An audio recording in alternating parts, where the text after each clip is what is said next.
How do we know what we know about turfgrass science? Welcome to Turfgrass Epistemology.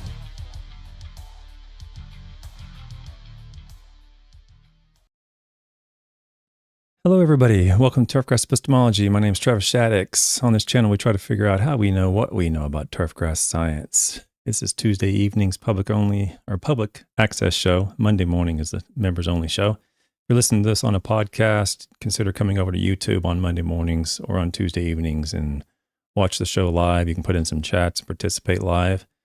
Tonight, I'm going to try to have people, if they want to, put in a little something in the chat, and I'll explain that in a minute, and we'll see where that goes. You don't have to if you don't want to, but we're going to see where that goes tonight, and we're going to be going over several videos tonight.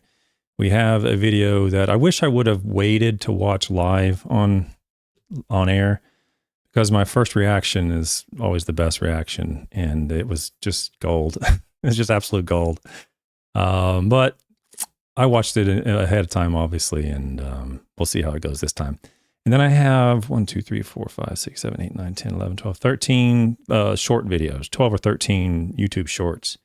Some of them are 10 to 15 seconds long. Some of them are a minute long. We're going to go over all those. Now, if you all want to, I would actually encourage you to do this. I'm trying to figure out a way to do this like permanently, like just have a show dedicated to this format, but I can't quite figure out how to do it.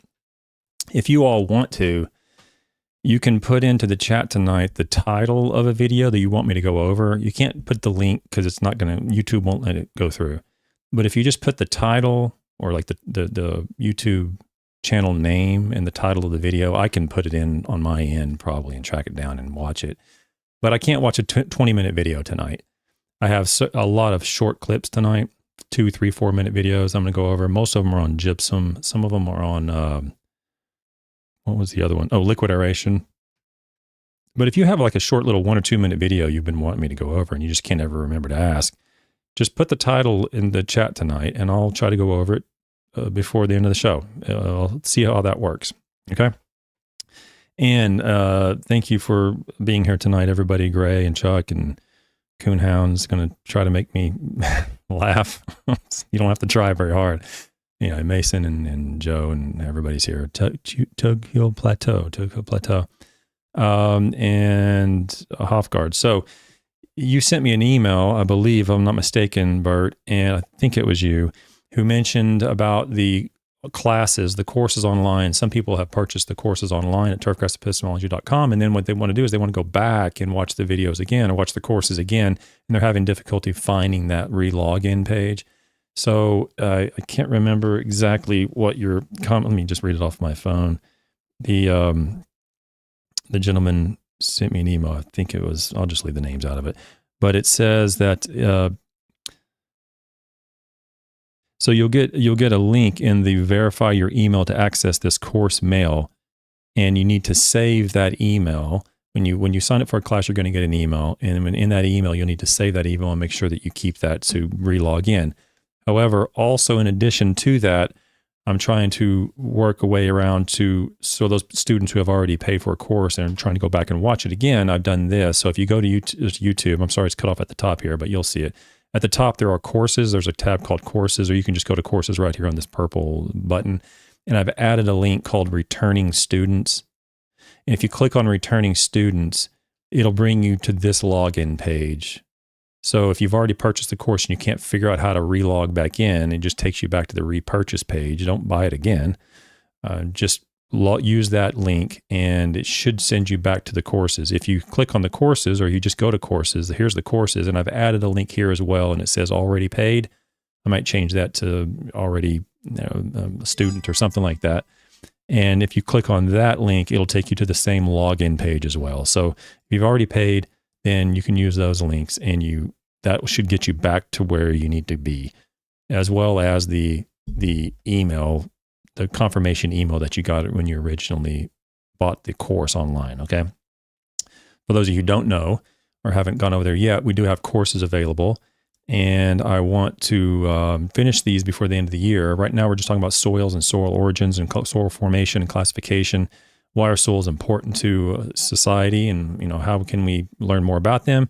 And then we're going to be going over soil physical properties and biological properties and chemical properties at a collegiate level. This is an undergraduate collegiate level course. I will eventually get to the graduate level courses on soil fertility and things like that. But those will be 2027. Right now I got my hands full with a bunch of other stuff. But I will get these courses done one way or the other by the end of this year. And that's what's going on in Turfgrass Epistemology. Okay. Now let's get into tonight, because I have a lot to go over, and I'm hoping that I can at least go over a few videos. If you want to put them in the chat, just put in the title and the channel name, and I'll track them down. In the meantime, I'm going to be going over some videos that I've already queued up. Good morning, Benjamin. You say I need something from you. Let me know how I can get it. You can send me an email at travisshadix@gmail.com and ask me whatever question you want, Benjamin, and I'll do my best to get it for you. If I remember, you're down in Southwest Florida, I think, if I remember correctly. So, send me an email and I'll do what I can to help you out. Just travisshadix@gmail.com. Or you can always call and leave a message at 859-444-4234. That's the show's voicemail. Or you can text that voicemail as well if you want to. Okay. All right. Let's get into tonight's episode. There is a very well-known company called Floratine, and they sell a lot of foliar products. And they have a YouTube channel. God knows how I did not find this video before. I don't know. This video, it's only a year old. Okay. So it's 1 year old. But I watched this video. For a second, I thought it was a spoof. I thought it was a joke, actually, at first. And then I realized, no, he's being sincere. He's being serious. And then I went back and kind of did some snooping around behind the scenes. And he actually posted the same content years prior, 4 or 5 years ago, so a long time ago. And then this video we're going to watch tonight is a shorter version of that. And he's reiterating the same stuff. And I don't know where this guy gets his information from, but he is completely delusional. I don't know on what planet he got his science degree from, but it wasn't from the same planet I'm from. So let's see what, this is from Sport Turf Solutions, Floratine Masterclass, Misconception about Calcium Availability. Now you're going to hear some misconceptions in this video. You're going to see some real misinformation. I'm going to do my best to clear it up, but it is great. This is really absolute gold for my channel. I hate to see this misinformation go out and confuse people, but wow, this hits all the buttons for me. I love it. Here we go.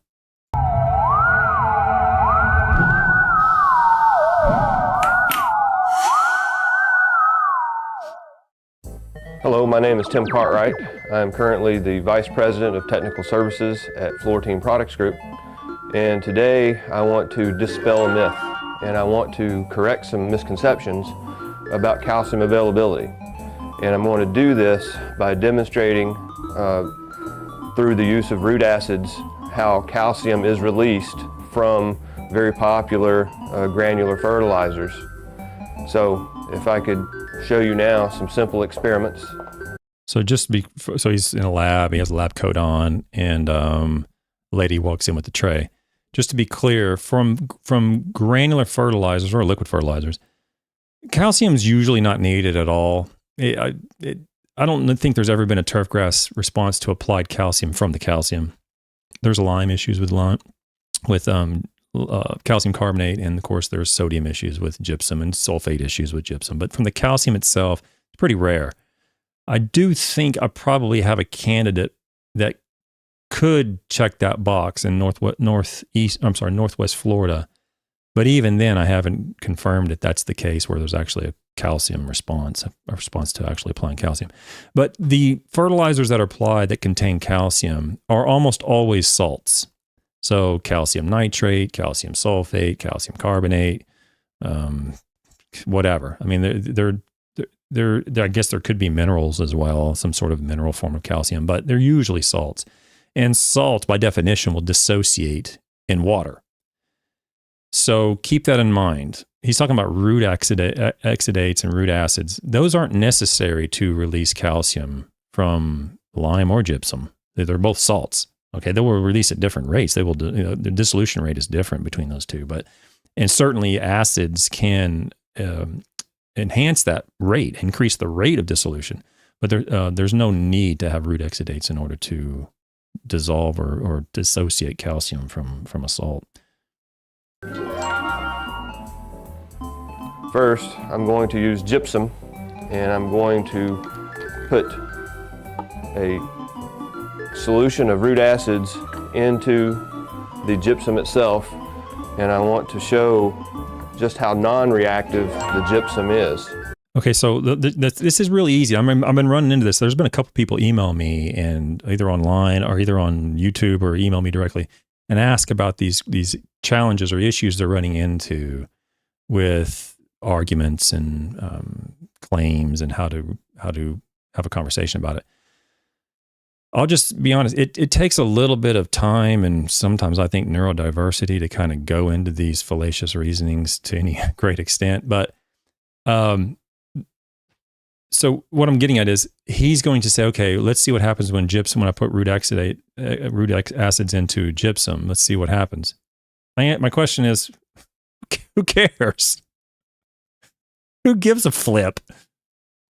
This is very deceiving. It's very tricky. It's a very clever demonstration that can seem compelling, when in reality, no one cares. It doesn't have any effect in terms of our daily lives or plant growth or anything like that. But when you see this, you can go, oh my gosh, the guy's right. You're seeing all this stuff happen with lime. You're not seeing anything happen with gypsum. So therefore, we must not be able to use gypsum. You'll see what happens. It's amazing. But don't get deceived. These are all just smoke and mirrors. It's a magic show is what it is. But they're diverting you away from reality by deceiving you and turning your attention towards other things that are irrelevant.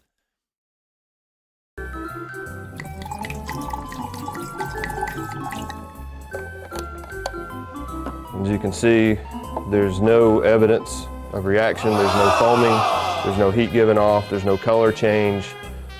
So no heat, no foam, no color change. Who cares? Honestly, who cares?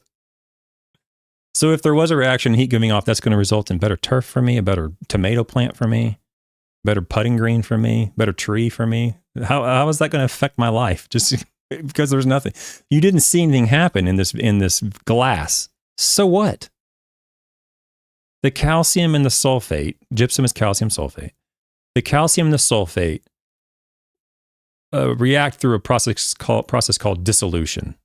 They will dissolve basically in water. Now, gypsum tends to be very slow, okay, and it is enhanced in the presence of hydrogen ions. There's no question. Same thing with lime.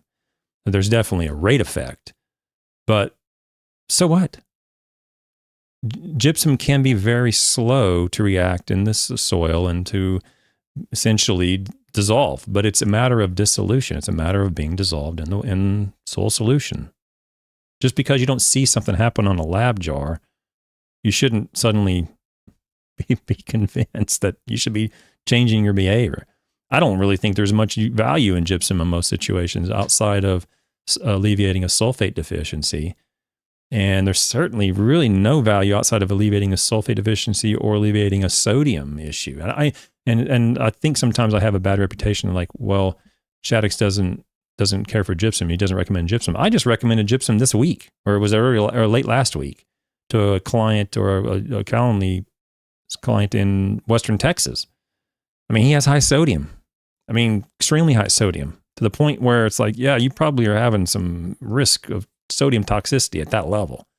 If you want to know more about that, you want to consult with me, don't forget, you can go to turfgrassepistemology.com and you can set up an appointment with me through Calendly. But gypsum has its place, okay? But generally speaking, it's usually overused. Anyway, here we go. Keep going. The gypsum just does not react with the root acids. So what? Who cares? That's what I'm saying. Who cares? Next, I want to show or demonstrate how calcium carbonate reacts with the root acids. Now, what do you think's going to happen? He's going to put in calcium carbonate into a container and put a bunch of acid in there. What do you think's going to happen? That's what you end up using, a carbonate source, whenever they do these volcanoes in like 6th grade science class. It's going to evolve carbon dioxide, of course.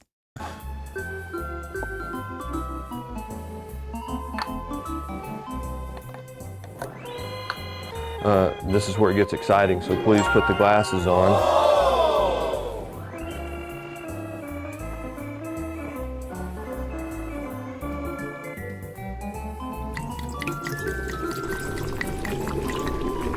So you see it foaming up real bad. As you can see, the reaction. I assume this is their this Tri-Cal is their product. I'm assuming that's why they're trying to convince people that they should be using this product other than gypsum. I guess, I don't know. Action is quite vigorous. The calcium is being released, carbon dioxide is given off, and for the soil and for the plant, this is fantastic. We're going to get to it in a minute. That's what it says. Now for some real technical stuff. Here we go. All right, now let's go from this dramatic experiment to the whiteboard, where I can, through a pictorial representation, show you exactly what's going on with those molecules. Good. Want to know? First, I'm going to discuss the calcium carbonate, and this can be lime.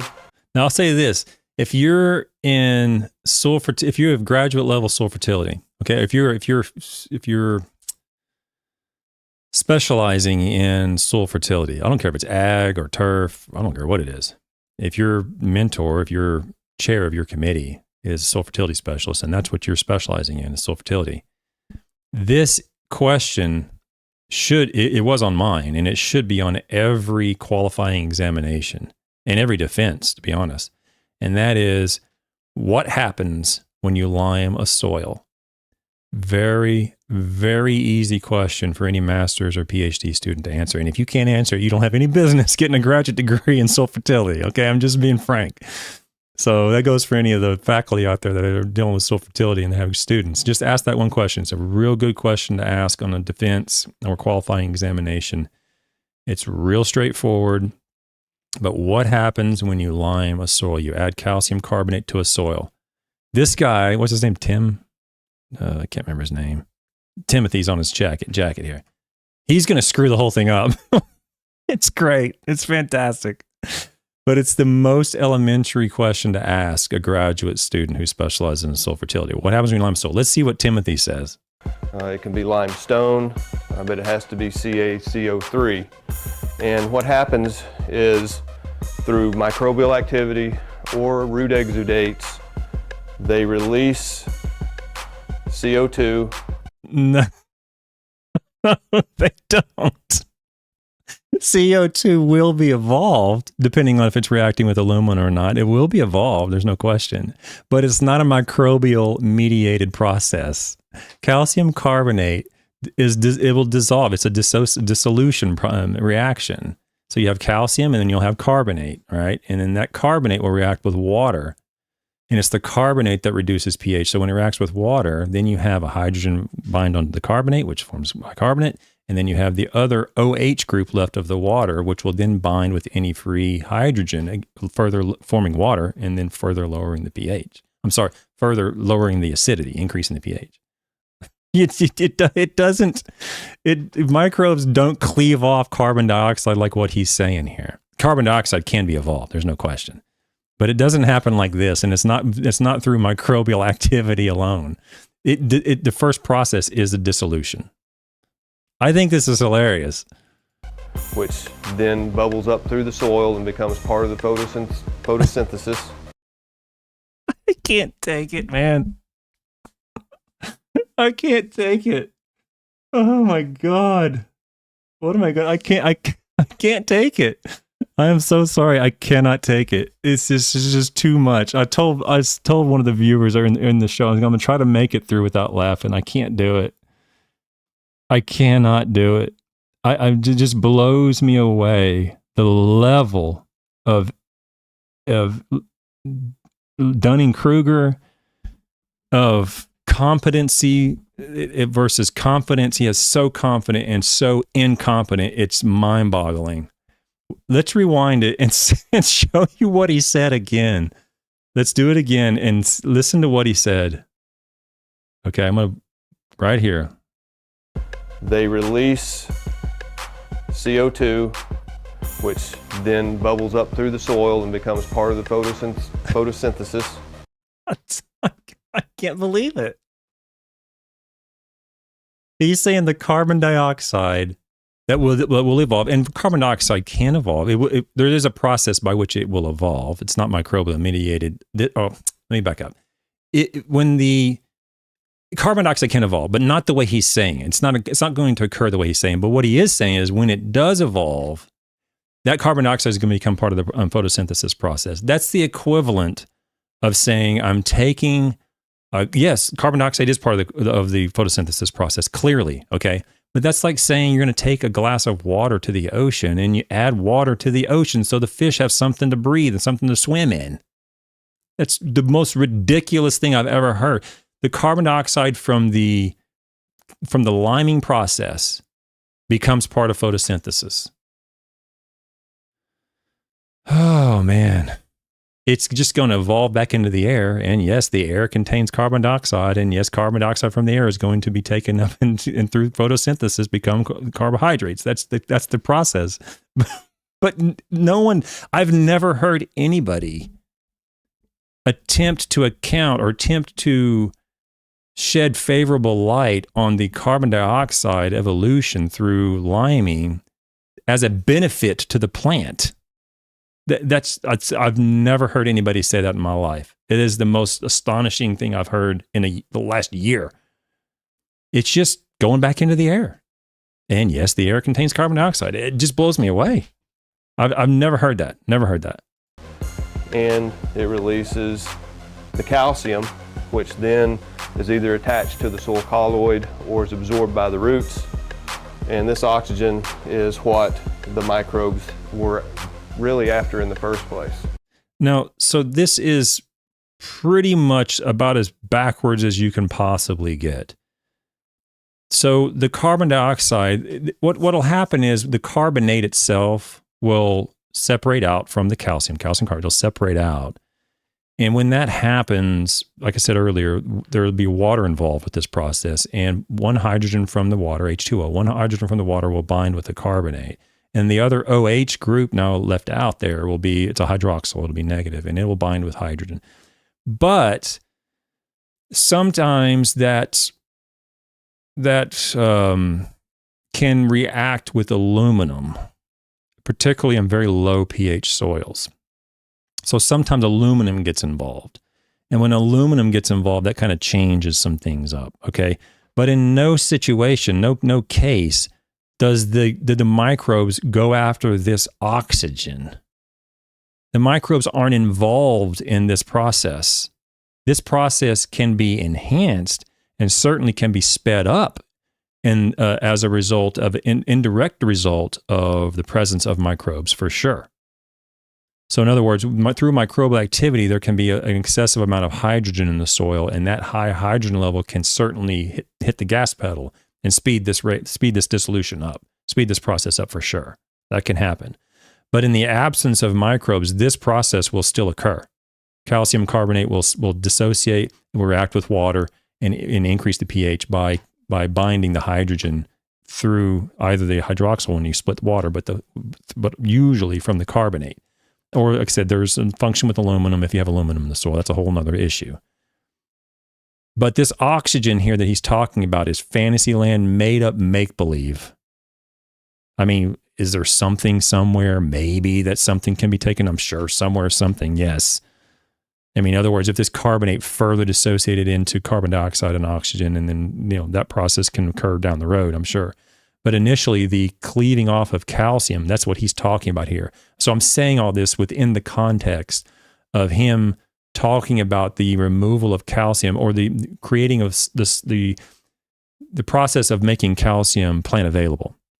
That's what he's talking about. I'm talking about within that context. That calcium is going to react or be dissociate. It's going to be available in the absence of microbial activity. And when that happens, yes, the calcium here can go into the soil colloid, or be it taken up by the plant, or form any number of insoluble products like calcium phosphate or all sorts of stuff. Okay, there's all sorts of stuff that can happen with calcium. But so make sure I'm clear. What I'm talking about is within the context of removing or cleaving off this calcium and having it therefore be available for whatever process it's going to go through. That is not, microbes are not required for that. And that's what he's saying. It just blows me away. It absolutely blows me away. And Floratine, generally speaking, has a very good reputation. They have unbelievably expensive products. I would never buy anything from Floratine because I can get the exact same product, meaning turf response that I need for a fraction of the cost. Okay, I don't need to spend that much money on whatever magic product they're putting in the jug because I can, like I said, I can create a perfectly good turf grass without that. But having said that, they do make really good products and they have a very good reputation. But this is absolutely bananas. This is bananas make-believe stuff here, guys. See what else he says.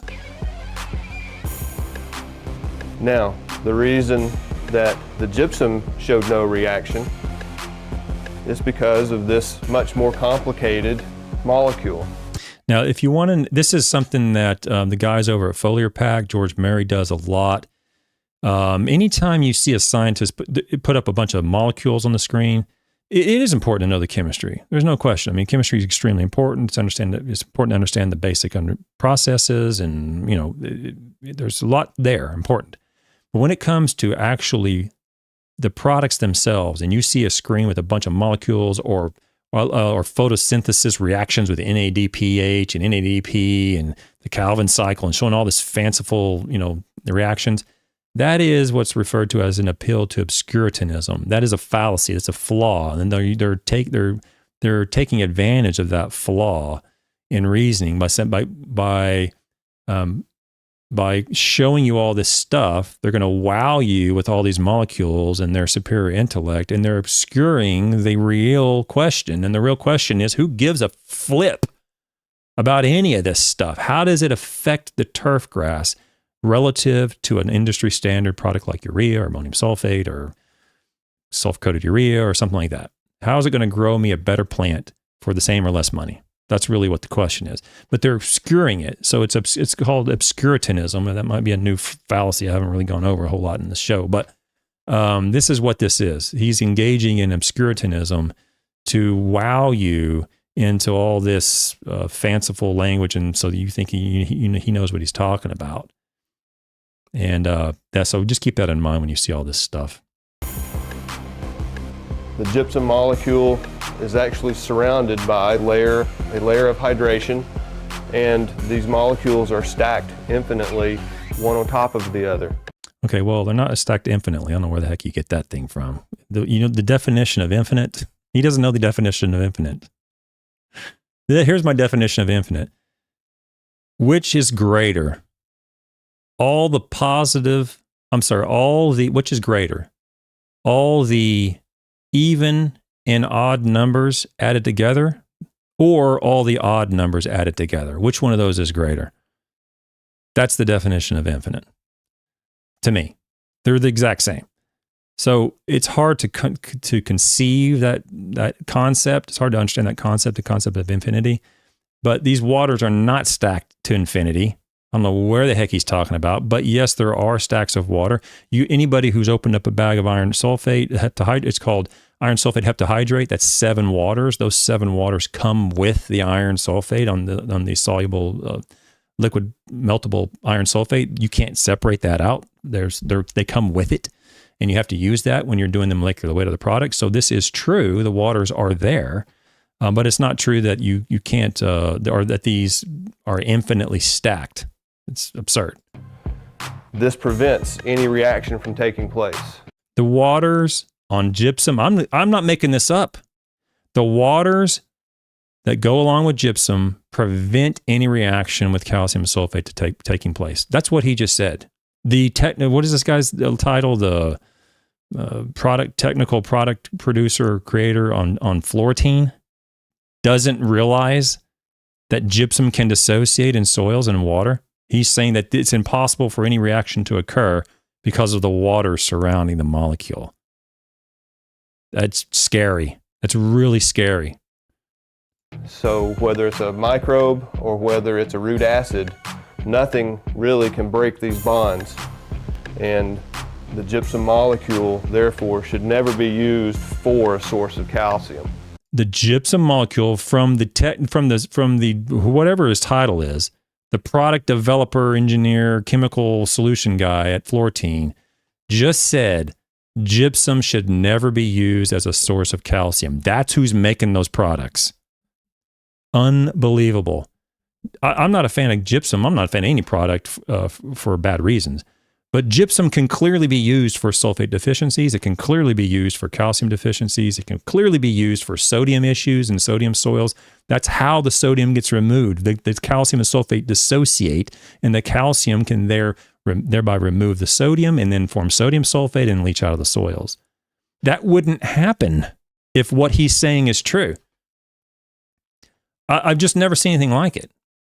Absolute lunacy to have someone like this in our industry perpetuating this misinformation. It just blows my mind. I mean, what does he say? Does he even bother reading the scientific literature? What do you say, Timothy, whenever you read agronomy journal, crop science, and you see all the turfgrass, well, not just turfgrass, but corn responses or sorghum, soybean responses, peanut responses to calcium from gypsum? What do you say to that? How do you reconcile these two opposing positions? One, nothing can penetrate this calcium sulfate with water around it. And then on the other side, you see all this turfgrass response to applied gypsum with sulfate deficiencies or calcium deficiencies or sodium alleviation or amelioration of sodic soils using gypsum. How does he reconcile that in his head? I don't understand it. So in summary, when you're talking about availability of calcium, the best source is lime itself. Well, the best source could be lime if you also have an incredibly high pH or incredibly low pH, and that low pH is resulting in poor plant growth, and then that could solve two issues with one shot. You know, you could raise your pH and apply calcium. But in cases where, again, calcium is almost never needed in turf grasses, but if for some reason you had a calcium deficiency, more than likely you have a sulfate deficiency. So I might be considering to apply gypsum in sulfate deficient soils. And in that case, apply gypsum. It's going to result, and gypsum tends to be the least expensive source of sulfate. That wouldn't alleviate sulfate deficiency if it didn't dissociate in water. Doesn't mean don't use gypsum, but your use of gypsum should be limited to the flushing of sodium, and don't expect the gypsum to release calcium for you. How would it do it? How would it flush sodium if it doesn't release calcium, Timothy? How on earth does this guy have a job in the turfgrass industry? How would it flush sodium?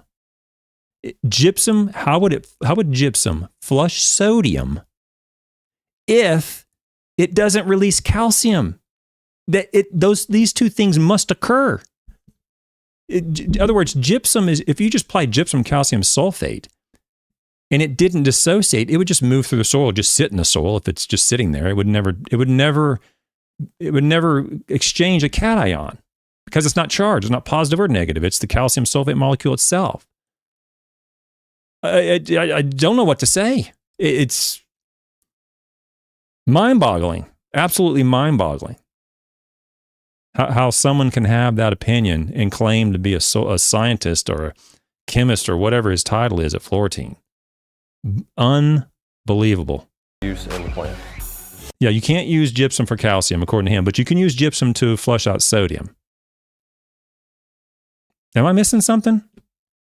Did I miss something on this video? I feel like I'm being spoofed or something. It's just nuts. Before I get into all these other videos are way shorter than that one. So let's see what else, anything new in the chat before I go on.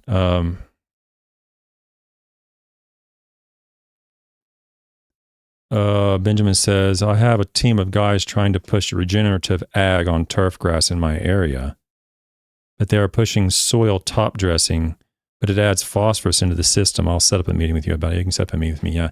The phosphorus in your location is going to be a challenge.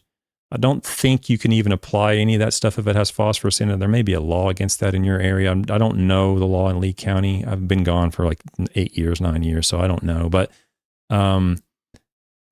there, I will say this: there can be a lot of value to top dressing, but I don't know exactly what their spin on it is. I don't know the situation. So you have to just fill me in on the situation. When just give me an email or just go to Calendly. If you're a member. So if you get a free Calendly anyway, if you've already used it, then if you're a pro member, well, if you're a member, you can keep using the regular member link, which gives you a discount on the Calendly appointments. And just go find it in the post of the YouTube post. Go down there and find the regular member Calendly link. If you're a pro member and you've already used it, I would just ask you, just use that once a year and then use the regular member link as much as you want throughout the year. Thanks for the email. Have I seen Rocky Mountain Bioag on YouTube? That does not ring a bell, Tug Hill Plateau. That does not ring a bell. If you have a video, send it to me on an email or put it in the chat tonight and I'll watch it if it's a short video. Sounds interesting. I have family in Colorado. It looks like, I'll just hold tight until there's more confirmation. But I do have family in Fort Collins. And so I know that area, moderately well.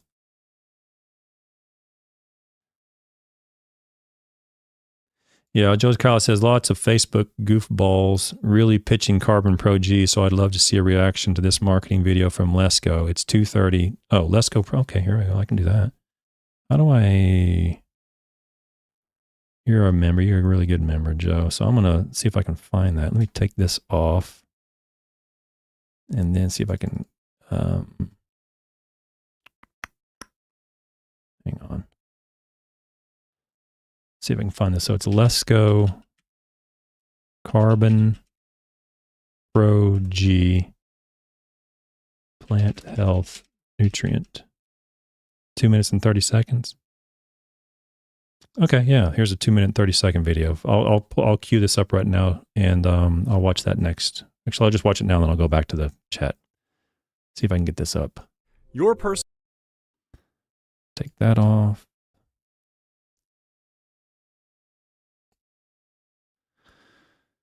Okay, compliments of Joe Callow. Let's check out and see. I haven't watched this. And the reason I want to do this is because I'd like to get my natural reaction on tape. I mean, I have to watch these videos and I go back and I load them back up. But I'd rather people just throw them at me and I just watch them live. So let's see what happens. Maybe it's a win, maybe it's a fail. Who knows? Let's see what they have to say. This is from Site One Landscape Supply, called Lesco Carbon Pro Plant Health Nutrient Optimizer. Personal health and finances are worth protecting, and your turf is no different. You've invested in seed, fertilizer, and labor. It's vital to your reputation and success that you deliver results. Available at Site One Landscape Supply, Lesco Carbon Pro is the insurance policy you need to guarantee your hard work stands the test of time. Harnessing the power of carbon, plant microbe interactions, and organic soil processes, Carbon Pro is engineered to help you establish and maintain the healthiest turf possible by maximizing the availability of water and nutrients. It's available in granular form as Carbon Pro G, or in liquid form as Carbon Pro L with Mobile X.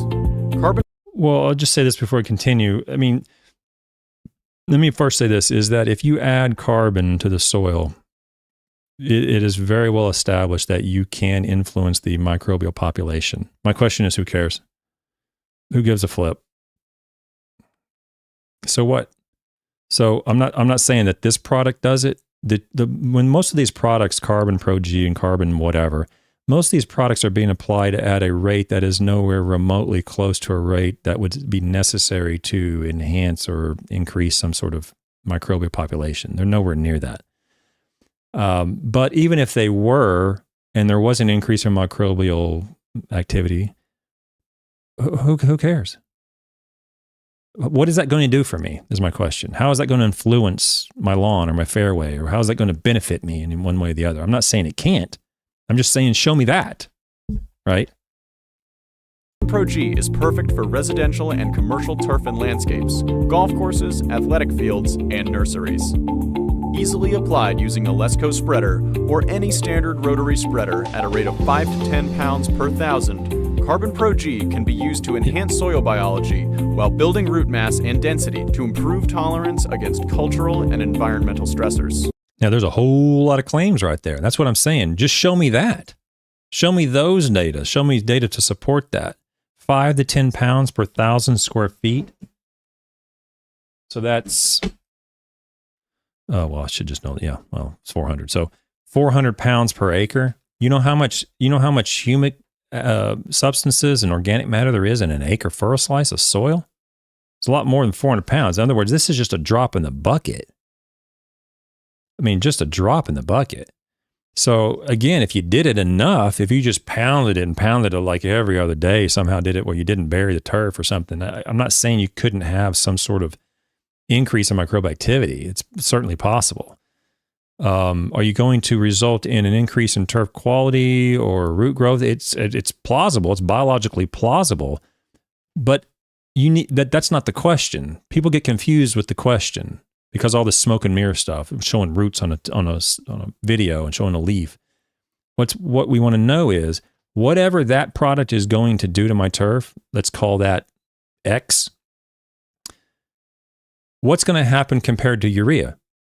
Is X greater than urea? Is it the same as urea? Or is it less than urea or ammonium sulfate or sulfur-coated urea, whatever? Just pick your standard nitrogen source. And let's say it's better. Let's say it ends up being 10% better quality, okay? Well, okay, what does that cost? It's nowhere going to be close to the cost of urea. So if I'm going to get 10% better turf by using a product like this compared to urea, then I'll just add 10% more urea. Or I'll do something with my water or my irrigation or something like that. So in other words, I'm not going to say something like this wouldn't work. I'm going to say something like this, if it did work, it's probably not going to work at the rate they're applying it, and it's probably going to be extremely expensive. Carbon Pro L with Mobile X is a liquid formulation combining carbon-based soil amendments, kelp extract, and microbial metabolites. Carbon Pro L can be tank mixed with most non-pesticide liquid applications, and application rates vary by the type of job. Apply 2 ounces per 1,000, followed by 1 ounce per month, or every time you fertilize residential turf, landscape plantings, golf course greens, tees, and fairways. I mean, what is 1 ounce per 1,000 going to do? Think about this, guys. 1 ounce per 1,000 square feet. That's 43 ounces per acre. 43 ounces. An acre furrow slice is 2 million pounds. Let's say 5% of that is organic matter. 2 million pounds, and you're putting in 40 ounces over an acre. What is that going to do? Again, am I going to sit here and say it wouldn't do it? No, I'm just saying there's no good reason for me to believe that it would do it. They're providing zero evidence. These are just bare assertions. This is called a bare assertion fallacy. They're just making bare assertions. They're not providing any substantial anything. They're not providing any evidence to support their claims. They're just making claims. Deeper roots, more healthy turf, more resistant to stress, all that stuff. All of that could be absolutely true. There's absolutely zero reason they're providing to me to believe it. And even if it did happen, then you actually have to ask yourself, well, how much does that cost relative to what I'm already doing, right?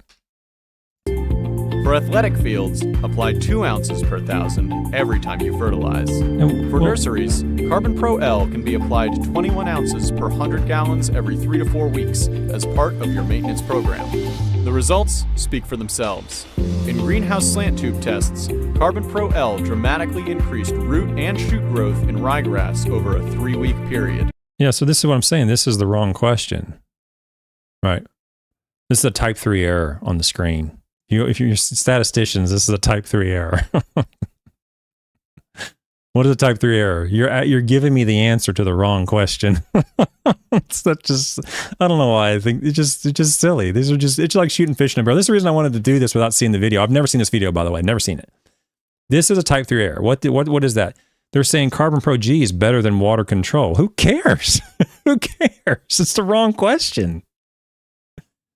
I want to know how is Carbon Pro G relative to urea, or relative to sulfur-coated urea, or relative to whatever normal nutrient management program that I have, whatever that is.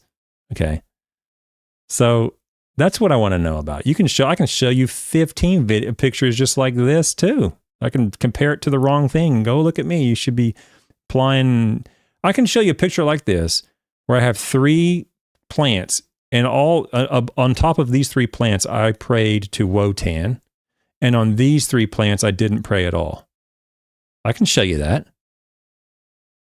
Wotan was the Nordic god of whatever he was. This doesn't mean anything to me. The problem is it means a lot to other people, though. That's the saying. That's a shame, because there's a natural inclination for most people kind of just to believe what other people are saying is true. That's unfortunate. We don't think that people would actually lie. People would just make this stuff up. I'm not saying they're making it up. I'm saying they could. I can make it up. And even if they didn't make it up, it's the wrong question. And when used with fertilizer, it nearly doubled the absorption rate of key micronutrients and macronutrients in tall fescue. I don't care if it doubled. I don't care if it tripled. I don't care if it quadrupled. I don't care if it 10x micronutrients. I don't care about any of that. That's very tricky. That's a very, very tricky flaw to fall into. Nearly double the absorption rate of micronutrients. Who cares? What do I care? On who here listening to this, lawn care, golf course superintendent, you're riding the golf cart down from one hole to the next hole, you're talking to your assistant superintendents, you're in your truck with your guys driving down the road. Who here gets paid to increase micronutrients in turfgrass tissue? Which one of your clients calls you up and says, my micronutrients are too low in my turfgrass, you guys are fired? Who says that? No one. No one's ever asked that question to a lawn care operator or a superintendent or a saw producer. What's the micronutrient concentration in this tissue, and why is it that low? No owner or golfers ever asked that question. They don't even know what the hell a micronutrient is. So they doubled it up. So what? It doesn't matter. Did it result in a healthy turfgrass or not? Did it result in an acceptable turfgrass or not? Yes, it did. Okay, I can do that too without your product. Now what? Delivering deeper, stronger roots, improving greening, Deeper roots with no evidence. enhancing soil biology, Improved greening with they're not providing any evidence. Enhancing soil microbiology and seed establishment with no evidence. and seed establishment, These are all just bare assertions. increasing nutrient uptake, and Increasing nutrient uptake, that's on the BS criteria for turfgrass BS disorder. reducing watering requirements. Reducing water requirement. All that's just bare ass Lesco assertions. Carbon That's all Pro it offers is. everything you need to be assured that your turf and reputation Those are all just bare assertions. That's a great one, Joe. Thanks for the video. That's fantastic. This is what I want to do. This is what I want to sit here on Tuesday nights and do. Just sit here and go over videos I've never seen before. But it's hard for me to just go over a video I haven't seen before because I'm the one looking for them, or coming across my YouTube algorithm. Yeah, I don't see any reason to believe any of that. All of it could be absolutely true, and there's absolutely zero reason to believe any of it. That's my take on that. There's no reason to believe any of that. Great video, though. Oh, thanks, Chuck, for your memberships again. Chuck donated 5 Turfgrass Epistemology memberships. That might put me over 200 memberships. I think the channel is now over 200 members. Thanks so much. So you guys are new members tonight, Harper Explorers and Busy Bees and all these people. You can go in and get the Facebook link and go into the Facebook group and be contribute and kind of go back and forth with some conversations we do in the Facebook group. Good evening, Ashandi. Thanks for being here. Did I miss any other questions before Joe's question? Oh, yeah. Okay. So now I'm back on track. Okay. Gardener I says, when dudes put on lab coats and talk lawn, I usually call and have their car towed while they speak.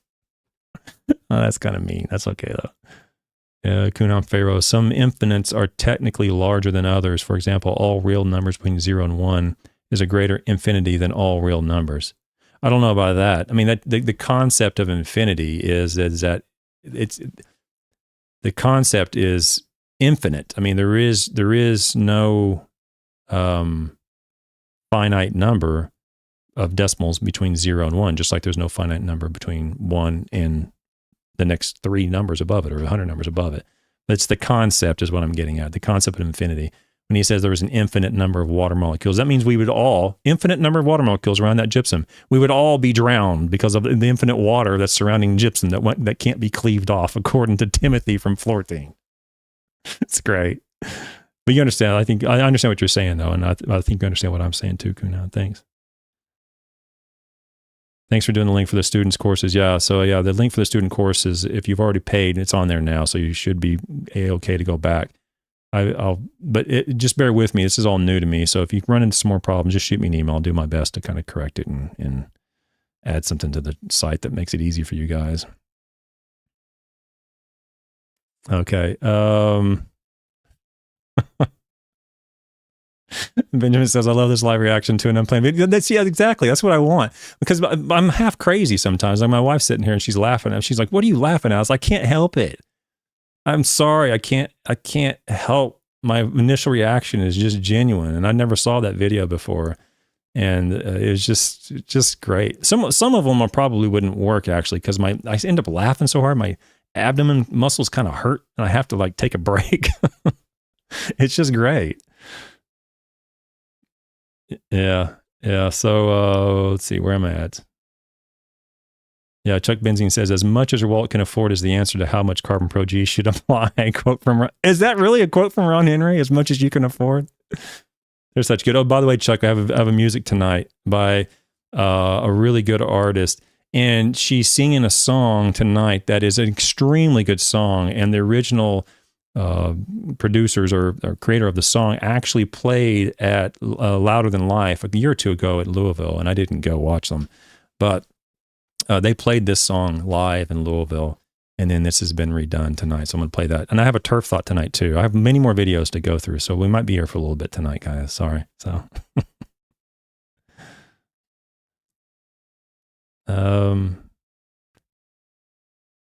yeah, hit the like button. Thanks, Rob. Yeah, hit the like button and subscribe if you haven't done so. It really helps out the channel. Doesn't cost you anything, and it does help out the channel quite a bit. Any credibility is lost when your lab coat reads Timmy. Timmy. I've never heard of elm dirt. Benjamin says elm dirt is a product that's getting traction here. Love to hear my opinion on elm dirt. Plant juice is the name of the product. It's a liquid mix. Elm dirt plant juice. Elm dirt. Hang on a second here. Let me, elm dirt plant juice. I've never heard of it. Elm dirt plant juice. Huh. Okay, well, let me put this on there. Elm dirt plant juice. I guess this is it. Well, what I would ask is what is in it.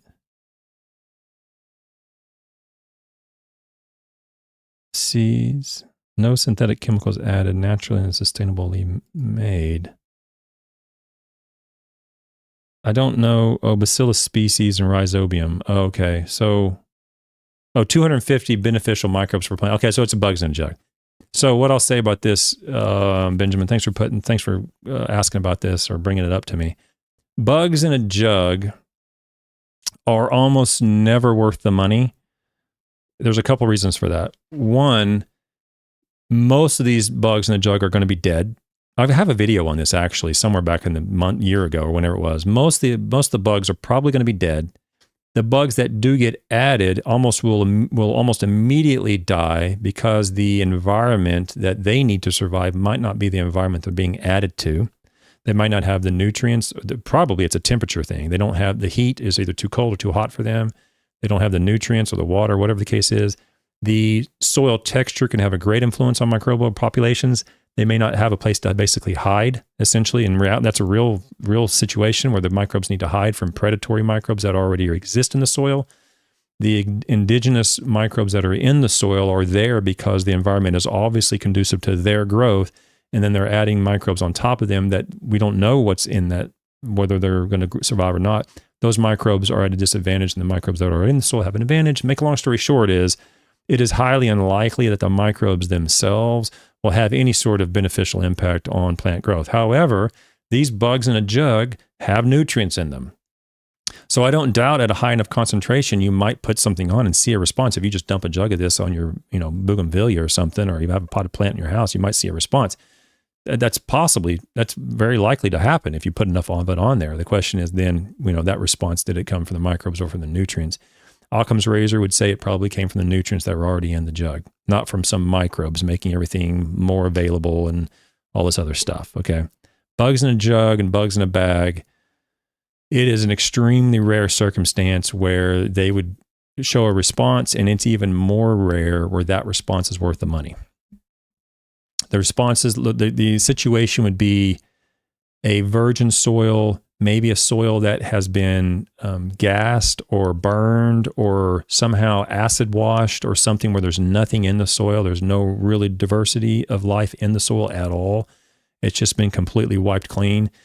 then something like this, if there were live microbes in it, it's possible that maybe there's an initial benefit to it. Very likely after that, there's not going to be any further benefit. In other words, the microbes, believe it or not, if you just left that soil open that was completely clean, if you just left it open to the air, the microbial population is going to repopulate that soil if you don't do anything to it very rapidly, like within a month or two. There's going to be a lot of microbes back in that soil if you don't add anything to it. So if you added something like this to a bare soil, it's possible that in the short run, the first week or two, you might see a little bit of benefit. But what kind of situation is that? I don't know. Like a California style green, maybe, where there's just pure sand and nothing there, and there's never been anything in there, and you're trying to get things kick-started. I mean, it's, I'm not going to say it's impossible. I'm just saying that it's highly unlikely and probably very expensive. I got a lot to go to. Okay, so that's my opinion. I wouldn't do it. I wouldn't use that product, but it wouldn't shock me if you saw a response to that product in a very unique situation, but that same response would be achieved very likely from a less expensive source. Now let's get to some other fun stuff before it's too late, because I do want to get through this and it's already late. I'll have to go through these pretty quick. Where did my little thing go? There it is. Okay. Let's listen to see next video, Pure Turf LLC, liquid aeration announcement. Let's see what they say. These are all short. Pure Turf here with some really exciting news regarding some significant improvements to this year's fall aeration and overseeding service. Starting this season, we are transitioning from a traditional mechanical core aeration to a state-of-the-art liquid aerification process for your lawn. It's state-of-the-art. State of the nonsense. This brings numerous benefits at no additional cost to you as a homeowner. One of the major benefits of going to a liquid aeration process is there's no marking required. Irrigation heads, underground pet fences, outdoor lighting wire, none of these things need to be marked, nor can they be destroyed with the typical aeration process. That is true, but the way I look at that is that all that he said there is true. Nothing needs to be removed, nothing needs to be marked, nothing's going to be destroyed. So the way I look at that is, okay, I'm going to come to your yard. You don't have to remove anything. Nothing's going to be destroyed. I'm going to charge you, and I'm not going to do anything beneficial to your yard. I'm going to look like I'm applying something to your yard. I believe it's going to do something, but it's not going to do anything. I'm going to spray something over your yard. You don't have to do anything. I'm going to charge you $50 or $60. You're going to give me your money, and you're not going to get anything in return. But you didn't have to worry about anything getting broke. So unlike traditional aeration with a mechanical aerator, you only get 20 to 30% of the actual aerification of the soil surface. Not even close. Yeah, not even remotely close. If you do it 4 or 5 times in a year, you might get about 15, 20% if you go over that lawn 4 or 5 times. It looks like a lot. And when you go over, you're like, oh, there's all these plugs everywhere. You clearly did a lot. But it's really not when you do the math. When you do it depends on this, a 1/4 inch tine or 1/8 inch tine or, ninja tines. There's a lot of variables that affect it. But you're not really doing a lot of the area when you do a single aerification. You need to get to about 15, 20% if you're really going to see a benefit to that. And that takes 3 or 4 times across it. And it takes the problem. In other words, it's not going to cure the problem that you don't have. If you don't have compaction, then it's not going to cure that. With this comprehensive coverage of 100% of your soil is going to be aerified. University studies have shown out of Georgia that with some of the worst soils, your lawn can benefit longer and better with a liquid aeration process opposed to the mechanical aeration process. Now, I think this particular gentleman is probably just delusional. I don't think he is intentionally lying. I suspect that he's probably been deceived by the salesman of this liquid aeration, which will go on, I don't know who it was. He's probably been given a flyer. He hasn't actually bothered looking into the Georgia study. We've gone over that study in depth on this channel more than once. And that study did not show that at all. In fact, the conclusions were that liquid aeration is not a replacement for core aeration. There actually showed an increase in surface hardness. There was an increase in surface hardness as a result of the liquid aeration being applied. And the only thing that really resulted in a reduction in surface hardness and increase in moisture penetration was the core aeration. So, but I want to give him the benefit of the doubt that he has been deceived, and I wish he wouldn't do that. But you get on YouTube and start communicating that misinformation to other people. That's where I draw the line. In other words, you were deceived. I'm sorry. I really am sorry. but you're going to get out and deceive other people, then hold on. Now you're actually part of the scam. And that's not going to be tolerated on this channel at all. With mechanical aeration, it usually left your lawn a muddy mess. There were cores of dirt all over the place, mud tracked into your house, dirt on your sidewalks. With this process, it is spot clean, and your lawn will be just as good a shape when we leave as it was when we showed up. It'll look the exact same when you leave as you showed up, exactly the same. Your wallet's going to be a little lighter. Mine's going to be a little thicker, but your lawn's going to look the exact same. I completely agree. This process, there is no prep work from you as a homeowner. No pre-watering. We still ask that you post water for 14 to 21 days after this application is done, but there's no need to mow before we come, mow after we come, or have any prep work done to the site. We'll show up, we'll do our job, we'll get everything aerified from front to back, overseeding and fertilization done, and we'll be out of your way. So if you're watching this, you are signed up for our... Okay, that's from Pure Turf LLC. You know, I want to give him the benefit of the doubt that he's probably just been conned, but you can't get on YouTube and other and social media and start conning other people. That's just not going to be tolerated. That's ridiculous. Now, what I want to try to do here is I want to try to put there we go. Okay, now here's another one now from the Will Kelly. The Will Kelly, liquid aeration is better than core aeration. Another liquid aeration scam going on here. Let's see what the Will Kelly has to say about liquid aeration. Today, I'm going to show you why liquid aeration is better than core aeration. All right. Out here mowing, and look at this. There is drip line that is on the top of the surface of this soil. There's more drip line right on top of the lawn here. You can see where it's going. Using a core aerator where the plugs go 3 to 4 inches deep into the soil will absolutely damage that irrigation. So that's why we use a liquid aeration. Super simple, super easy, and it's less physical on our team. Yeah, all that's true, but that's called a false dilemma fallacy. So that might be new to some people. I apologize if that's new, but the false dilemma is there's problems with A, therefore we're going to do B. Meanwhile, we haven't even determined whether or not B actually works.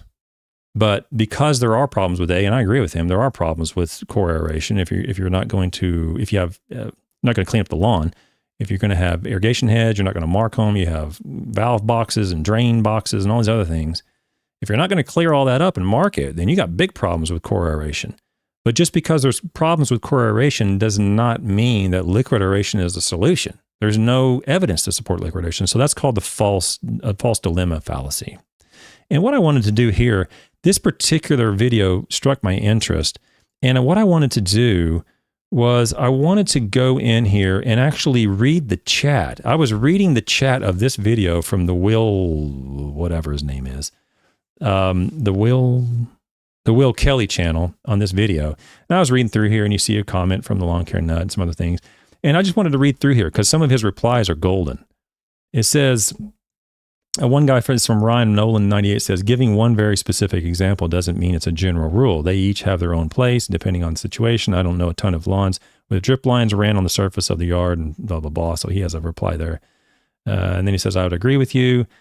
For us, as we scale a business with multiple locations and thousands of houses, it makes sense for us to not even have to deal with the headaches of potentially damaging someone's lawn. So in other words, it's not an agronomic decision, it's a business decision. He can do more lawns in the same day, which that is definitely true for liquid aeration, even though it's a scam. He can, in other words, he can scam more people out of money and con more people out of money each day. He can do 20 lawns a day, and that's moving. You can't do even, I'd be shocked if you can do 5 lawns a day with core aeration. That'd be blown away. If you can do 5 a day, 6 a day, that's a lot. You can do 20, 25 a day with liquid aeration if you have them tight cycles. Then he says, some more people reply back and says, there was a couple in here I thought were funny. Right, here it says Levi Roach 3129 says, right, if liquid was better, then all of the best golf courses would be using liquid versus the expensive plug machines. Core is better. So that's a good reply. That's true. No golf courses are using liquid aeration. I don't know of one. Then it says, I wanted to go down here and read one more. There was one down here I thought was funny. KYOS8462 says, liquid aeration is great, but doesn't beat core. We have 2 grass-filled football fields. Core is practice field. Spray is main field. Core always looks better. Spray is super convenient, sure, but it doesn't actually do anything. It says, thanks for your input. And then Trace DJ says, you didn't actually show us anything. Well, except some poorly installed lines. And then it says, that's the biggest thing, brother, ripping up those lines with a core aerator. So in other words, he's saying that logistically it's an issue.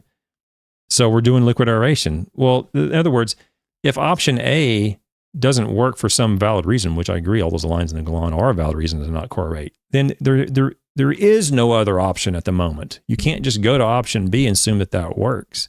Option B doesn't work.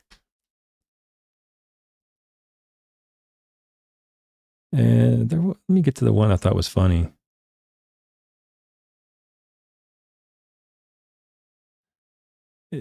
Where was that at? Oh, it says right here. It's me red 007, which is dangerously close to one of my friends' name labels or whatever you call it, from Oklahoma, and he's an OU fan. So I'm like, I don't know how this came about, but it says, I Googled it. It says, while liquid aeration products claim to improve lawn health by loosening soil, scientific evidence supporting their effectiveness is limited, and experts suggest that core aeration remains the more effective method for addressing soil compaction. And then, of course, he has to chime in and reply back, because that damages his reputation, damages what he said, potentially calls him out as a con man. It says, sounds good. When you compare it to the damage that core aeration can cause, liquid seems like the safer option. Would you agree? And then he says, core aeration causes no damage. You obviously have to mark irrigation. The drip lines across the lawn is silly and is a terrible argument for why you should use liquid aeration process. That's a brilliant. My question is, if the scientists couldn't make it work, how do you know it actually relieves soil compaction? It's me red 007. I don't think I know you, but man, that name is super, super close to a friend of mine from Oklahoma. And that's a perfect reply.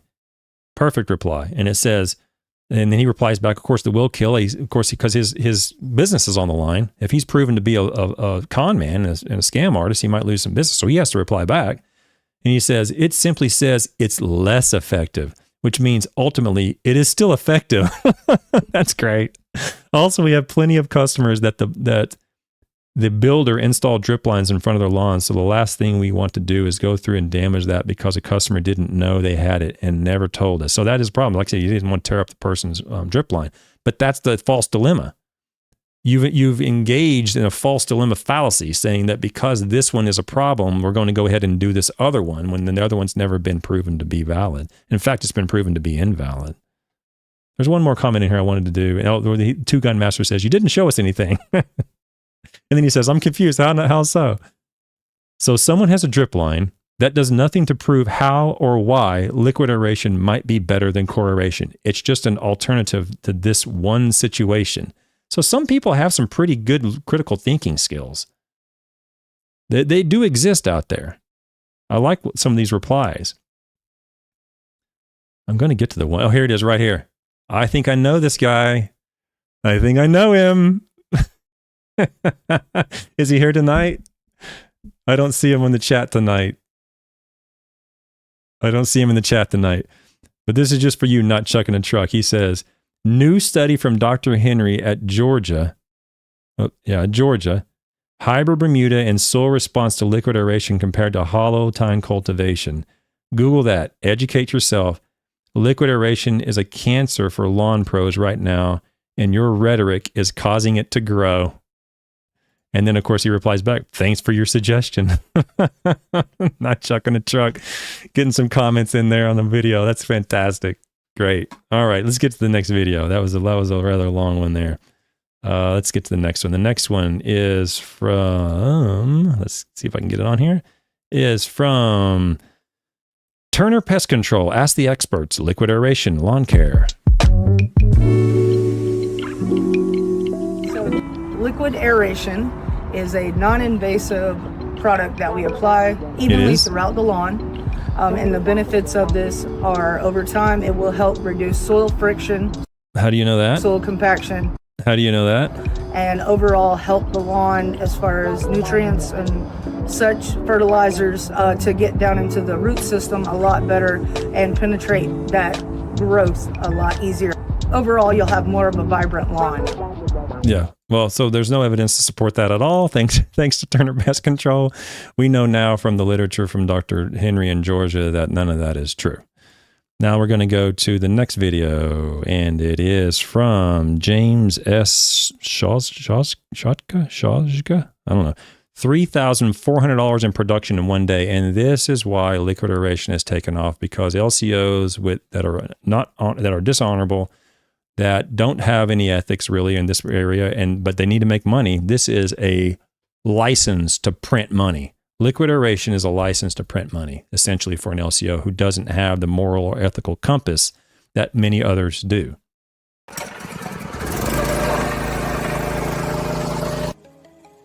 So the combination of small lawns and very close density allows Austin, now he's on number 19 of the day. 19 of 38 lawns in one day. He's making $3,400 in production. Well, look how fast this guy's walking. Look what he's spraying. Now we're not talking about a chemical in terms of like a herbicide that's being stuck on the leaf. We're talking about something that's going to go down into the soil. Look at how little is being applied. Just use some common sense, guys and gals. How is this going? We know it's not going to do it. We know the evidence doesn't support it. We know there's no biological plausible explanation as to how this is occurring. But even if there was, they're putting such a little amount on here. The soil is so highly buffered. It's not going to really be affected by anything at this rate, even if it did have a biological plausibility. 9:43 a.m. But you can see how fast he's walking, man. You got to walk that fast to get 34 in a day. You got to be moving. And he is. He's getting it done. You're on track right. There's a company called Yard Dogs. I don't know where they are. But they sell liquid aeration, and if you're a client of theirs, they are stealing your money. Now, but we got to keep hustling. But also, we have very tight density, usually 1 minute drives or so. Take the time to pick up the toys, pick up the debris, so that you can do an effective job. Yeah, so $3,400 in a day. There's a long form video of that. There's probably 10 or 15 minute video of that. I was going to go over the 10 or 15 minute video, but I'm not going to now. But this is why it's so popular, because you can really make a ton of money in a day. You get one technician. This is one technician with one truck, $3,400 in sales in one day by spraying out magic dirt water. That's what this is. MDW, magic dirt water. It does nothing beneficial to the lawn. As long as there's a little bit of fertilizer out there, you're probably A-okay. Okay, it's not going to result in any sort of aerification of the lawn. It's not going to break down the soil. Even if it broke down the soil, that's not what you want. This is not science, guys.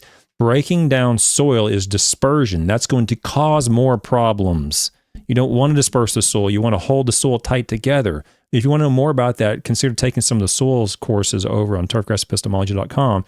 We're going to be talking more and more about that. It's the soil structure that holds it together, because water movement occurs in the macropores, not the micropores. Downward movement occurs almost entirely in the macropores, and those macropores don't exist unless there's good soil structure. And good soil structure doesn't exist if the soil's dispersed.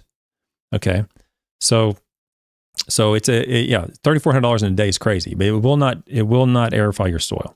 Okay, next video is from a channel called Koshi Omen. Koshi Omen? I don't know. It says how to aerate the lawn the lazy way. Since last winter, my yard has had several areas of compacted soil and bare spots. I tried to aerate my lawn with a manual aerator tool, but that was very tedious. Then I discovered this liquid aerator. I used it once. Now look at the results. I highly recommend it. Yeah, this is very difficult to get over if you're not used to the post hoc ergo propter hoc fallacy. And that is after this, therefore because of this. And this is why we do replications, we do randomizations, and we usually do multiple years, because we don't necessarily know what's going to happen anyway.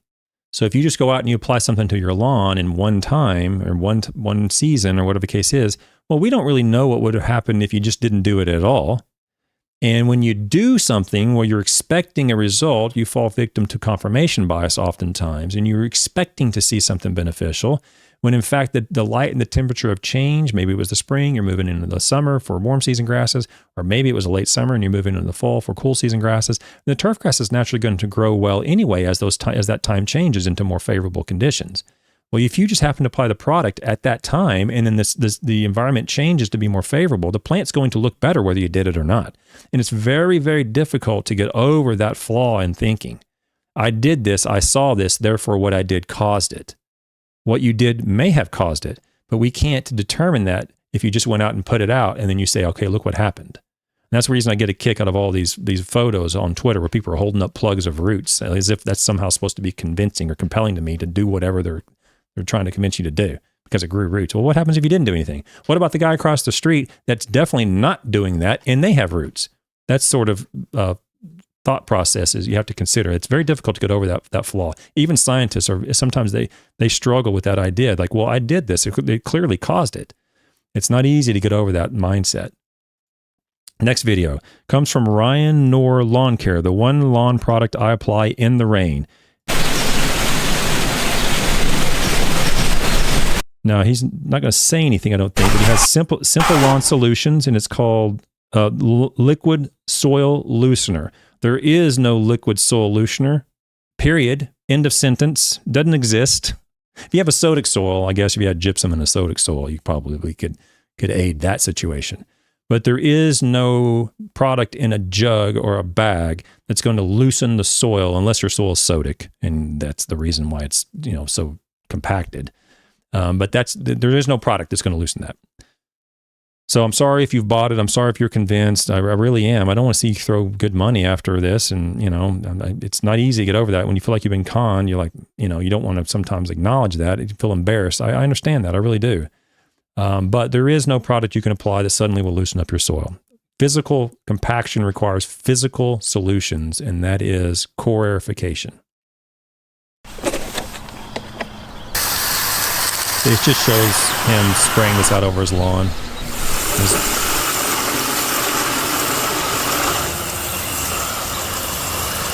So he's promoting it too. Ryan Knorr is one of the biggest lawn care channels on the internet, and has a good reputation. He has a lot of really good information on there, but he also peddles this product, lawn liquid aeration, through, Simple Lawn Solutions. Next video is from Novice Garden 5733, using gypsum to improve clay soil. Hey guys, here's a quick video to show how to use calcium sulfate, otherwise known as gypsum, to break up heavy clay soil. What it does is it helps to make the soil much more loose and workable by penetrating deep into the clay particles and breaking them down. You don't want to do that. That's what I'm trying to say. One, it's not going to break up the particles, so don't be confused. Gypsum is not going to break up the clay. Okay, it's going to bind the clay. It's going to flocculate the clay better if you have a high enough rate. If it's been dispersed, and if you have a high enough rate of gypsum, then it will help flocculate the particles back together into aggregates, and that helps form soil structure, assuming that the structure was collapsed prior to that. And that will help pull together and form these macropores that allows for proper drainage. So it's not going to do that. But if it did do that, you don't want that to happen, okay? You do not want that to happen. That's going to disperse the soil platelets, and it's going to clog up that soil. It's going to greatly reduce the water movement downwards in that soil. Now, gypsum is not going to do that, but that's what they're saying it will do. It'll help break apart clay. It will not do that. First of all, work out the area that you're going to be spreading the gypsum onto and measure out 50 grams per meter squared as a rough guide. Then work on spreading it out evenly on your surface area of soil that you want to be treating. Then it's as simple as digging it thoroughly through your soil and waiting and watching. Calcium sulfate is not a one and done treatment. It's best to continually add over the process of a few months to help break down the clay particles over time. It's not going to break down clay. There's no biological plausibility for that. It'll help bind them together, which is actually what you want. It'll help alleviate sulfate deficiency, and it'll help alleviate calcium deficiency, but I've never really seen that. And it'll also help alleviate sodium toxicities. It'll do all those three things, but it will not break up clay. Next video comes from the Elite Lawn Care, Oklahoma City. It's called Gypsum Magic on Sodic Clay Soil. I saw this, and I'm like, I'm watching that sucker, man. Those of you who don't know, I'm from Shawnee, Oklahoma, which is about 20 miles straight east of Oklahoma City on I-40. And when I saw this in Oklahoma City, I'm like, ooh, man, Gypsum Magic on Sodic Clay Soils. That seemed oddly specific. And so I turned this on. Let's see what they have to say. Here's the lazy way to fix clay soil. This stuff is called gypsum. It's the same stuff inside drywall, actually. To fix clay soil, all you have to do is sprinkle a bunch of it on your lawn. What gypsum does is it breaks up clay soil so that water can drain out of it better. No, see, when I first heard this, I'm like, well, man, they got it wrong again. Dang it. You know? But continue. Listen to what they say. Which is the main problem with clay soil. There is a catch. This only works on some clay soil. It works on sodic soil. Look at that. See, look at that. They're right. Now, they're saying it breaks it apart. It's not going to solve sodic soils by breaking them apart. It's going to bind them together. It's going to leach out the sodium. Sodium sulfate's going to leach out. It's going to leave behind the calcium, reduce the sodium, reduce dispersion, and form aggregates. And that's what's going to help. But they got it correct. I couldn't believe it. Soil that has a lot of sodium in it. It will not work on other clay soils. So look at that. See, they're getting it right. There is hope. So before you go buying this stuff, get a soil test or call an agronomist. We just happen to have one on staff, but any agronomist can help you. Yeah, no, not any agronomist. No. As we just saw from Floratine, not any agronomist. But I was blown away by that video, and they said it had an agronomist on staff, and they got a little bit of the chemistry messed up there. They didn't, it doesn't disperse it. It binds it together. But they did get it right that it's only valid on sodic soils. I was so shocked. I called them today, and I spoke with a gentleman there in Oklahoma City, and then he sent me to his, like, a supervisor, and I can't remember her name. I want to say it was Tammy or I can't remember her name. And I had about a 10 or 15 second conversation with her, and all I did was say, you have a presence on social media. You have some stuff on YouTube. The information there is accurate, and I wanted to say thank you for producing accurate information. Keep it up. That's all I said. I said, have a great day. And she said, thanks, have a great day, and hung up. That's it. So thank you. You got a little off on the mechanics behind it. I get that. But you did point out that this gypsum is really only useful on sodic soils for reclamation of soils. It is not really useful for like soil conditioning or soil reclamation in non-sodic soils. It just doesn't happen. And even if it is a sodic soil, it has to be a sodic soil with the right type of clay, and that's more involved. But anyway, we'll continue. Thank you for saying that. Thank you for showing this video, Elite, or putting it on here. It's one of the only videos I've ever seen. It is the only video I've ever seen in lawn care that even got close to getting it correct. Using gypsum in clay soils, yes, but only in sodic clay soils. And that's astonishing that you got it correct. Thank you very much. Next video, 2 more to go. This one's from Soil Lab. It says, why use gypsum in the lawn or garden? From Soil Lab. Now, Soil Lab, this is the company that promotes misinformation, promotes the soil test that scams people. I've been getting a lot of comments, unfortunately, from people around the United States, from Texas to Florida to Georgia, saying, can you help me with the soil test? And they end up using this soil test. And unfortunately, I have to let them know that they were scammed, they were conned. And I apologize. That's unfortunate that they were taken advantage of by these charlatans, but they were. And that's who you're dealing with. They're dealing with people that are delusional about soil testing. They don't understand the chemistry of soil testing. They're selling fertilizers based upon soil testing for calcium and magnesium and all sorts of micronutrients that there's zero evidence to support. And they have a video here called Why Use Gypsum in Lawn or Garden. We then mixed gypsum with one of those soils, and we left the other one untreated. They have two beakers on a table, and they're filtering soils through these 2 beakers. Now we need to leach through the root zone to allow the calcium to displace the sodium, and then the sodium should leach through. So right now you're probably noticing a difference in the color of the leachate, or the water that's coming through the root zone, if you will. Yeah, so one beaker has clearish water, and the other one has sort of brownish water. In the soil with the gypsum added, you see the leachate is really clear.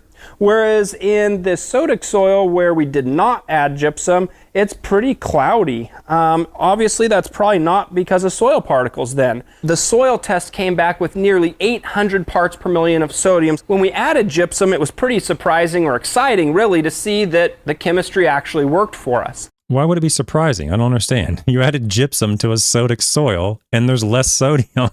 There's more sodium being leached out, and there's less sodium in the soil. So I just wanted to show this, that this is actually true. So even, a broken clock is right twice a day.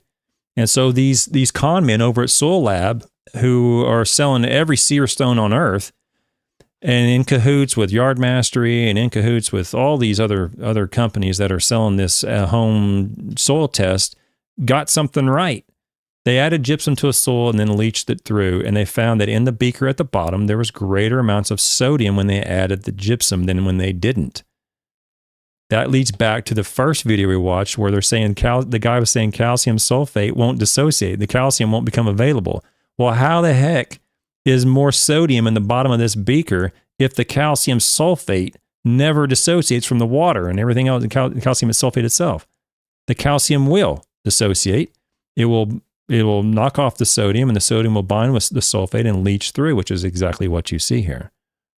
So the Floratine guys are bananas cuckoo, at least that video. And these Soil Lab charlatans are correct in this case. So give them credit where it's due. They finally got one right.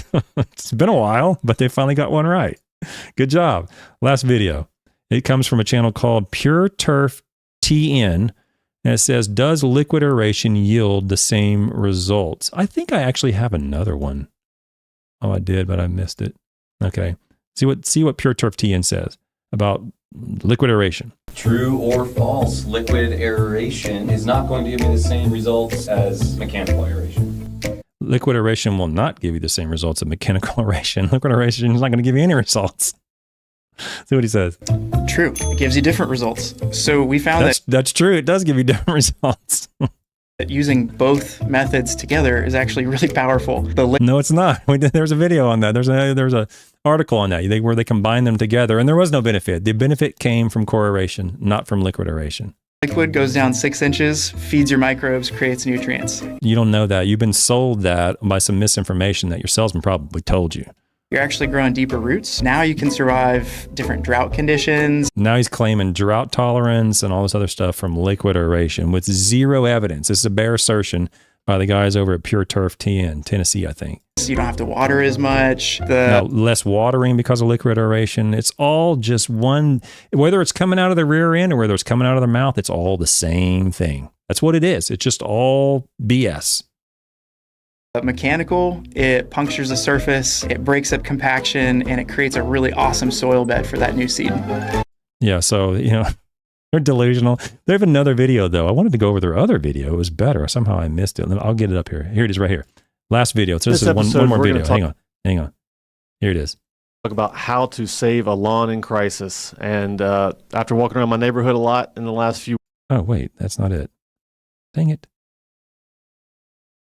Here it is, right here.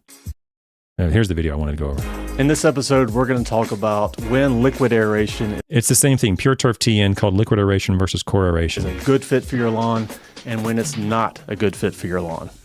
So the good thing with liquid aeration is there's never a time that it's not a good fit for your lawn. Shocking. You can put this nonsense down any time of the year. This is going to do absolutely nothing, and you can do absolutely nothing to your lawn any time of the year, and we will charge you every time we do absolutely nothing to it. But there are certain instances where it's the only fit for your lawn. And this is the false dilemma. It's the only thing, so we have to do it. So that's right. We can be facing here in Middle Tennessee a lot of different topography changes. So we might have an instance where it's not safe for us to ride a mechanical aerator on your lawn. It's too steep. We have a lot of shallow soils here in Nashville with a lot of exposed limestone. Yeah, and same with when we're talking about core aeration. There are a lot of lawns out there that have a really shallow irrigation system. I shouldn't say a lot of lawns, but there's some lawns out there that you really, if you put a core aerator on it, it would damage the lawn. And then, another good benefit of the liquid aeration would be just the lack of mess that we have. So we can come in, get your lawn aerated, seeded, and be out with just very minimal disruption. Yeah, and the wall-to-wall coverage. You can cover 100% of the lawn, where with core aeration, there's certain nooks and crannies that you may not be able to get to with a machine that the liquid is going to get to 100% of the time. Yeah, so that's a false dilemma. There's a dilemma, and then we're going to go do this instead. And that's unfortunate. And keep in mind, all of these people may be perfectly good people. They might actually believe that what they're saying is true. I want to make sure that's clear, is that they are clearly victims of misinformation. And I don't want to bash victims, but these are not just victims. These are victims that chose to get on social media and victimize others. And that's where I draw the line. So please don't be offended if you're one of these people that I've talked about tonight. You are a victim. I want to help you. But don't get on YouTube and on social media and then try to take advantage of other less knowledgeable people by deceiving them. Okay, that's where I draw the line. Let me go through the chat one more time, and then I'm going to show a turf thought at the very end. I have a turf thought, and we have a little bit of music. If I can get that off. Okay, now, any final chats before we go? I saw some stuff blowing up when I was on there, but I couldn't keep track of it. Oh, I don't know what that is, Chuck. But what is this? I don't know what you mean, Chuck. From Turf Nerd Lawn Care, trying to become more comfortable on camera.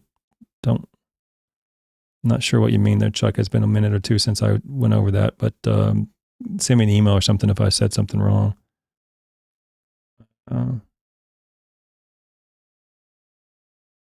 Sorry, I'm just, my brain's somewhere else right now.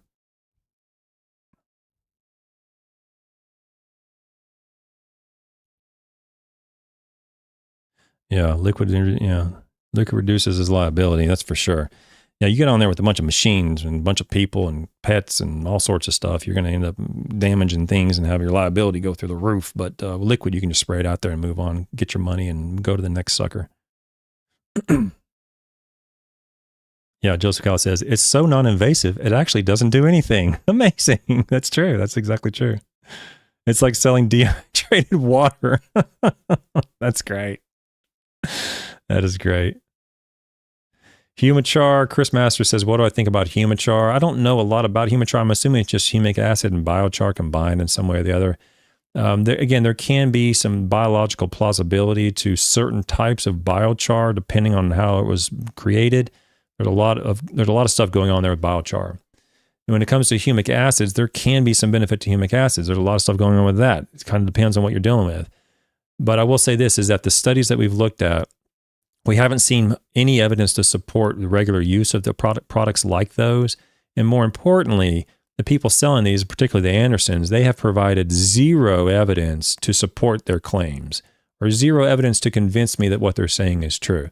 So I wouldn't be buying a bunch of humichar and humic acids and biochars and everything else. It might be screwing stuff up, especially if you get the wrong type of biochar.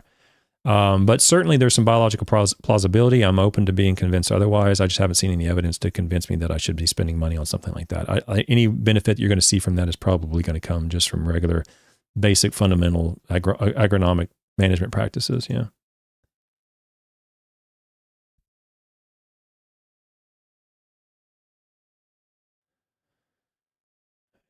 Yeah, they do. Michael Dumas says they stop at $3,400 to avoid a felony. I don't know if that's true or not. That's funny. That's a funny comment. Oh, Chuck Benzine says, after 2 years, I may go with the pro membership. Oh, thanks for mentioning that, Chuck. Before everybody go, there's a pro member meeting this Thursday night. If you're a pro member, thanks for saying that, Chuck. If you're a pro member, go to YouTube, the post in YouTube, and if you only see it if you're a pro member. I just posted the pro member Zoom link for this next. No. Let me be clear. It's not this Thursday.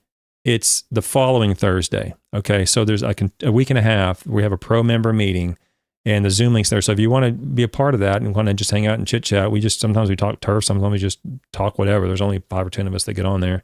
And you can be a part of the pro member meeting we have about every 3 or 4 months. And I think that is, what date is that? The 26th. Yes, the March 26th at 8 p.m. I have to do it at 8 p.m. on March 26th, okay? Thank you for mentioning that. I know you didn't mention that, but if you want to be a part of that, you'll need to be a pro member to get the link. Yeah, liquid aeration is overpriced water, according to Shani. I agree completely.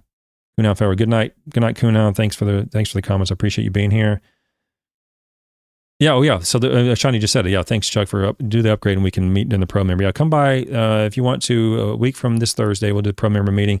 I really appreciate everybody being here tonight. Go to Turfgrass Epistemology, check out the courses, check out the other stuff going on. Here's a turf thought. I'll be back on Monday morning for the members only. Thanks so much. I hope you enjoy the music. I think she's changing music. She's changing rock and roll. And the original author, the original artist who created this, I'm sorry, but it is no longer their song. The new artist has done such a better job with it. I think even the original artist would say, you know what, go with it. It's so much better than the original version. And the original version was really good. It is really good when they play it live. It's amazing. And this one is mind-blowing. So enjoy the thought, enjoy the music. I'll see you guys Monday. Bye. And now, Turf Thoughts by Ken Corley. When I was a kid, I loved spending time with my grandpa.